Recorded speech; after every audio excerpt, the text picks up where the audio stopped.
तो guys what if के episode 4 ने हमें डॉक्टर स्ट्रेंज की अल्टरनेट स्टोरी लाइन बताई, जहां इस एपिसोड में हमें दो डॉक्टर स्ट्रेंज दिखे। टाइम स्टोन का टाइम मशीन की तरह यूज हुआ, साथ ही हमें डॉक्टर स्ट्रेंज का रियल पोटेंशियल भी दिखा, जिसने अपनी पावर से पूरे यूनिवर्स को डिस्ट्रॉय तक कर दिया। साथ ही पहली बार ही सही, लेकिन वॉचर ने हमारे अलावा किसी और से इंटरेक्ट किया। ऊपर से इस एपिसोड में कुछ ऐसी चीजें भी हुई जो स्पाइडरमैन नो वे होम और डॉक्टर स्ट्रेंज 2 से कनेक्ट हो रही है। तो गाइस आपका स्वागत है एक और वीडियो में, जहां आज हम व्हाट इफ के एपिसोड 4 का ब्रेकडाउन करेंगे। तो चलिए देखते हैं। यह एपिसोड भी पिछले 3 एपिसोड की तरह एमसीयू की डॉक्टर स्ट्रेंज मूवी पे बेस्ड था, जहां ओरिजिनल यूनिवर्स में स्टीफन स्ट्रेंज के हाथों की स्टेबिलिटी कार एक्सीडेंट में चली जाती है और वो अपने हाथों के इलाज में ऑलमोस्ट पागल हो जाता है, लेकिन उसके हाथों की उंगलियां ठीक नहीं होती। जिसके बाद वो कामाताज में इंसेट वन से मिलता है और वहां पर बनता है sorcerer of supreme doctor strange. तो वहीं इस यूनिवर्स में भी स्टीफन स्ट्रेंज का एक्सीडेंट होता है, लेकिन इसमें डॉक्टर स्ट्रेंज के हाथों को कुछ नहीं होता, बल्कि उसका लव इंटरेस्ट क्रिस्टिन पामर मारी जाती है।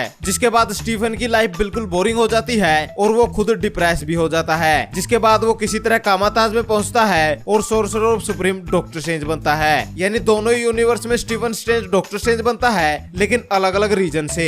और यही सबसे बड़ी दिक्कत है, क्योंकि जब ओरिजिनल यूनिवर्स में डॉक्टर स्ट्रेंज मैजिशियन बनता है तो वो इंसेट वन के कहने पर अपने हाथों को ना ठीक करके वर्ल्ड को बचाने का फैसला करता है। जबकि इस यूनिवर्स में Stephen Strange sorcerer of supreme बनने के बाद क्रिस्टिन पामर को बचाने का फैसला लेता है और टाइम स्टोन से टाइम ट्रेवल करके उस दिन पर जाता है जब उसने पामर को कार में पिकअप किया था। जिसके बाद वो करता है जो उसने उस एक्सीडेंट वाले दिन नहीं किया था, जैसे कार की स्पीड को कम रखता है और साइड इंडिकेटर का यूज करता है। लेकिन फिर भी पामर मारी जाती है। इवन स्ट्रेंज उसे ड्राइविंग करने को कहता है, लेकिन फिर भी वो मारी जाती है। और इससे हमें यह भी पता चला कि क्यों इन्फिनिटी वॉर में डॉक्टर स्ट्रेंज ने टाइम को रिवर्स नहीं किया जब स्टार लॉर्ड की वजह से थैनोस स्लीप से उठ गया था, क्योंकि टाइम रिवर्स करने से सिर्फ रीजन बदल जाता, लेकिन रिजल्ट नहीं। थैनोस किसी ना किसी तरह गाउंटलेट पा ही लेता।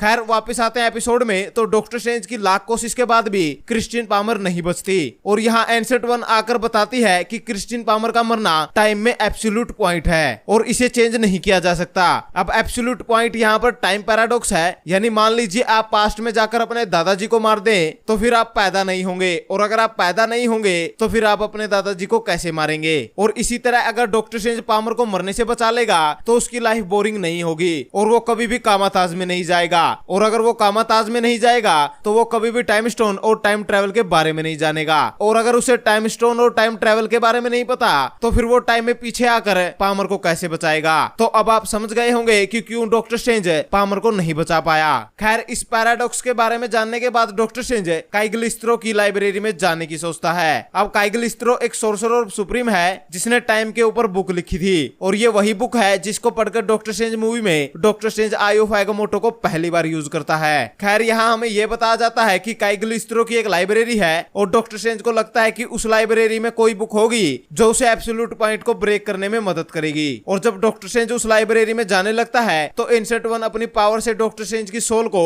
2 हिस्सों में बांट देती है, जिससे 2 टाइमलाइन बन जाती है, जिससे एक टाइमलाइन में डॉक्टर स्ट्रेंज इंसेट वन की बात मानकर पामर को नहीं बचाने जाता, तो वहीं दूसरा डॉक्टर स्ट्रेंज काइगलिस्त्रो की लाइब्रेरी में जाता है और वहां पता करता है कि अगर उसे एब्सोल्यूट पॉइंट को ब्रेक करना है तो उसे बहुत पावरफुल होना होगा। और फिर वो अपनी पावर से अल्टरनेट डायमेंशन से मिस्टिकल बीइंग्स को पकड़ता है और उनकी पावर्स को अपने अंदर खींच लेता है। और हमें यहाँ पर सीमा गुरायत भी दिखा, जिसे भी डॉक्टर स्ट्रेंज अपने अंदर एब्जॉर्ब कर लेता है। वैसे इस डॉक्टर स्ट्रेंज को स्ट्रेंज सुप्रीम कहा गया है, यानी ये डॉक्टर स्ट्रेंज का सुप्रीम वर्जन है। लेकिन अगर इसे एब्सोल्यूट पॉइंट को ब्रेक करना है तो इसे अपने अल्टरनेट वर्जन को भी अपने अंदर एब्जॉर्ब करना होगा।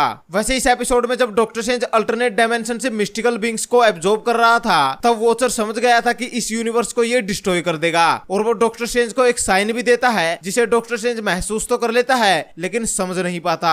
खैर वहीं दूसरी टाइमलाइन में एंशिएंट वन अच्छे डॉक्टर स्ट्रेंज को बताती है कि तुम्हारा बुरा वाला वेरिएंट तुम्हारे पास आ रहा है जिसे तुम्हारी पावर चाहिए। जिसके बाद ये डॉक्टर स्ट्रेंज वोंग की मदद से अपने ऊपर कुछ मैजिक करता है ताकि इवल डॉक्टर स्ट्रेंज उसकी पावर ना ले सके। साथ ही इवल स्ट्रेंज की वजह से सारी टाइमलाइन, रियलिटी, इवन पूरा यूनिवर्स है इस डार्क मैटर की तरह खत्म होना शुरू हो जाता है। खैर इवल स्ट्रेंज डॉक्टर स्ट्रेंज को अपने पास ले आता है जैसे वो औरों को ले आया था, और यहाँ आने के बाद डॉक्टर स्ट्रेंज इवल स्ट्रेंज को समझाता है कि इस तरह वो पामर को कभी जिंदा नहीं कर पाएगा। लेकिन इवल स्ट्रेंज डॉक्टर स्ट्रेंज को वहीं पर ले जाता है जहाँ उनका कार एक्सीडेंट हुआ था, जहाँ इवल स्ट्रेंज और डॉक्टर स्ट्रेंज के बीच में फाइट होती है और एंड में इवल स्ट्रेंज डॉक्टर स्ट्रेंज को अपने अंदर एब्जॉर्ब कर ही लेता है और पामर को भी जिंदा कर लेता है। लेकिन इन सब में वो एक मॉन्स्टर बन जाता है जिसे देखकर खुद पामर तक डर जाती है। साथ ही इतनी ज्यादा पावर एक ही बीइंग के पास होने से यूनिवर्स खत्म होना शुरू हो जाता है, जिससे डॉक्टर स्ट्रेंज वॉचर से कहता है कि वो तो एक गॉड है, वो ये सब क्यों नहीं रोकता। लेकिन वॉचर डॉक्टर स्ट्रेंज के लिए कुछ नहीं करता और ये पूरा यूनिवर्स खत्म हो जाता है। सो इस एपिसोड ने हमें बताया कि कई बार हमें अपने काबिल होने के बाद अपनी कमियों पे दुख होता है, काफी ज्यादा दुख होता है, लेकिन हम ये भूल जाते हैं कि हमारी इन कमियों ने ही आज हमें इतना काबिल बनाया है। जैसे क्रिस्टिन पामर की कमी ने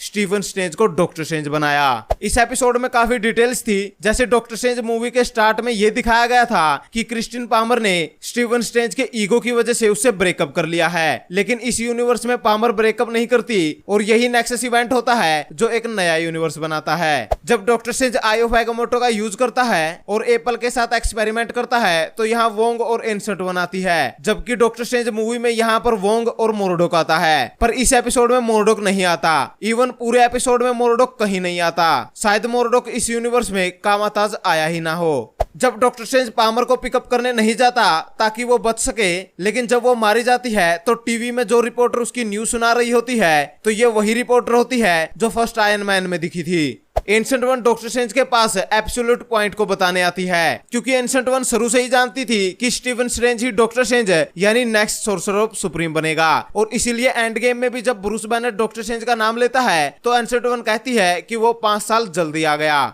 जब evil doctor strange mystical being से उनकी पावर ले रहा होता है तो उनमें से वो एक का क्लॉक ऑफ लेविटेशन ले लेता है, क्योंकि इस डॉक्टर स्ट्रेंज का क्लॉक ऑफ लेविटेशन जा चुका है। क्लॉक ऑफ लेविटेशन एक अच्छे डॉक्टर स्ट्रेंज के पास होता है, जबकि ये इवल बन चुका है और इसीलिए इस डॉक्टर स्ट्रेंज के पास अपना क्लॉक ऑफ लेविटेशन नहीं है। डॉक्टर स्ट्रेंज मूवी में डॉक्टर स्ट्रेंज को प्ले करने वाले एक्टर बेनेडिक्ट कम्बरबैच ने डोरमामू को भी प्ले किया था, यानी उस मूवी में हीरो और विलन को बेनेडिक्ट कम्बरबैच ने ही प्ले किया था और इस एपिसोड में भी हीरो और विलन को बेनेडिक्ट कम्बरबैच ने ही आवाज दी। ओबिहू काइगलिस्त्रो की लाइब्रेरी का गार्डियन होता है। कॉमिक्स में ओबिहू ही काइगलिस्त्रो है जिसने टाइम पे काफी बुक्स लिखी थी। इवल डॉक्टर स्ट्रेंज इस एपिसोड में पावर एब्जॉर्ब करते हुए दिखे। डॉक्टर स्ट्रेंज मूवी के पोस्ट क्रेडिट में मोरडोक भी इसी तरह पावर एब्जॉर्ब करते हुए दिखा था। इस एपिसोड में डॉक्टर स्ट्रेंज को आवाज बेनेडिक्ट कम्बरबैच ने दी, साथ ही वोंग के कैरेक्टर को भी उन्हीं के ओरिजिनल एक्टर ने आवाज दी। तो गाइस ये थी कुछ डिटेल जो हमें एपिसोड 4 में दिखी। डॉक्टर स्ट्रेंज का ये इवल वर्जन हमें आगे कैप्टन कार्टर के साथ दिखेगा